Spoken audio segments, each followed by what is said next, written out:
ప్రతి విషయంలో కూడా సనాతన ధర్మ విషయం మాట్లాడేటప్పుడు ముస్లింలకు ఏదైనా జరిగితే వాళ్ళంతా యూనిటీ అవుతారు, క్రిస్టియన్స్కి జరుగుతారు, హిందువులు ఎందుకు కారని. అసలు ఈ సనాతన ధర్మం విషయాన్ని సడన్ గా ఎందుకు వచ్చిందంట తెర మీద కొంచెం? నాకు తెలిసి ఆయన చెప్పాడు కానండి, నాకు అవకాశం దొరికితే కనుక నేను కూడా అదే మాట అంటాను. ఆయన అయితే ఇంకా చాలా సొఫిస్టికేటెడ్గా, చాలా చక్కగా, అంటే ఒక లిమిట్లో ఉండి అడిగాడు. నన్ను అడిగితే కనుక ఇంకా ఆయన రెచ్చిపోవాల్సింది, అసలు పవన్ కళ్యాణ్ ఇంకా రెచ్చిపోవాల్సింది. ఎందుకంటే అప్పటికైనా కానీ సిగ్గొచ్చేది.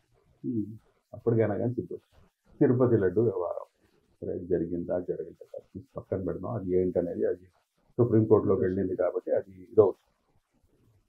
ఇదే పని కనుక ముస్లిం సమాజంలో ఆయన చెప్పింది ఏంటి అదే కదా, అల్లా పేరు తీసుకుంటే కనుక ఏకమైపోతారు.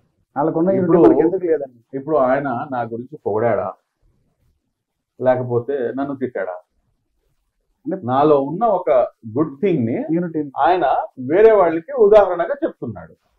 ఇప్పుడు క్లాస్ లో ఫస్ట్ వచ్చిన వాళ్ళ గురించి మిగిలిన పిల్లలకి చూడండి ఇతను ఎంత బాగా చక్కగా చదువుతున్నాడో, ఇమ్మీడియట్ గా ఏది చెప్పినా కానీ పని చేసుకుంటూ వస్తున్నాడు, హోంవర్క్ చేసి వస్తున్నాడు అని చెప్పేసి క్లాస్ లో టీచర్ చెప్తే అది తప్పు అవుతుందా? అది తప్పెలా అవుతుంది? ఆయన నన్ను పొగుడుతున్నాడు, నా మతం గురించి పొగుడుతున్నాడు. మీరు చాలా చక్కగా మీరు అందరూ అయిపోతారు. మతాల మధ్య విద్వేషం రేపటి ఉండొచ్చు. మతాల మధ్య విద్వేషం అని చెప్పేసి మీరు ఎలా అనుకుంటారండి? మతాల మధ్య విద్వేషం రెచ్చగొట్టయితే కనుక ఆయన ముస్లిం సమాజానికి వ్యతిరేకంగా మాట్లాడి ఉండేవాడు. ఆయన ఒకవైపు సనాతన ధర్మం గురించి మాట్లాడుతూ రెండో వైపు నేను ఇస్లాంని గౌరవిస్తాను అంటున్నాడు, ఇంకో వైపు నేను క్రిస్టియానిటీని గౌరవిస్తాను అంటున్నాడు. ఆయనకి పిచ్చి క్లారిటీ ఉంది. కాకపోతే ఏంటంటే ఆయన ఎమోషనల్ గా గట్టిగా చెప్పేటప్పటికి ఏంటంటే కొంతమంది దాన్ని పొలిటికల్ ఎజెండాగా తీసుకొని దాన్ని ఏదో రకంగా డిఫరెన్స్ తీసుకొని రావాలి. అవును, నేను మొన్న తిరుపతి వ్యవహారం లడ్డులో చూశాను, 10 మంది అండి.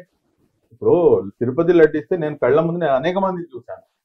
చెప్పులు ఉడిచేస్తారు, కళ్ళకదండి చేతిలో పెట్టిన తర్వాత కళ్ళకు అద్దుకొని తిని దానిలో ఉన్న చిన్న చిన్న పార్టికల్స్ ని కూడా వదిలిపెట్టరు. అంటే కింద పట్టడానికి ఇష్టపడరు. మీకు భక్తి ఉందా? భక్తి ఉంటే ఒక 10 మంది యూనిటీ ఎందుకు? 10 మంది పవన్ కళ్యాణ్ గారు చెప్పిన పక్కన పెట్టండి, 10 మంది బయటకు వచ్చారా? ఇప్పుడు నేను అడిగితే అది మళ్ళీ వేరే రకంగా వెళ్ళింది కాబట్టి నేను ఆ రకంగా కానీ ఒకటైతే నేను చెప్తాను, ఇంతకు ముందు గతంలో కొన్ని ఇంటర్వ్యూస్ లో నేను చెప్తున్నాను, ఇప్పుడు మళ్ళా నేను మీకు ఇది రిపీట్ చేస్తాను. చూడండి, నేను చాలా పర్టికులర్ గా నమ్మేటటువంటి అంశం ఏంటంటే, ఎవరైతే ఏ మతాన్ని అయితే ఫాలో చేస్తున్నారో ఆ మతం ఏం చెప్తుందో ఆ మతానికి ఫాలో చేసే వ్యక్తికి తెలిసి ఉండాలి. ఆ మతం యొక్క పెద్దలు ఎవరైతే ఉంటారో వారు ఆ మతానికి సంబంధించినటువంటి అంశాలను వారికి తెలియపరచాలి. హిందూ సమాజంలో ఎవరు తెలియపరుస్తున్నారు?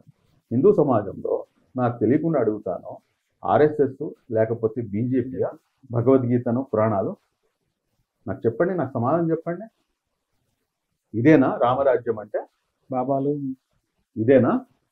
నాకు తెలిసినంత వరకు నేను చదువున్నా, కాస్తో కూర్చో నేను చదువున్నా.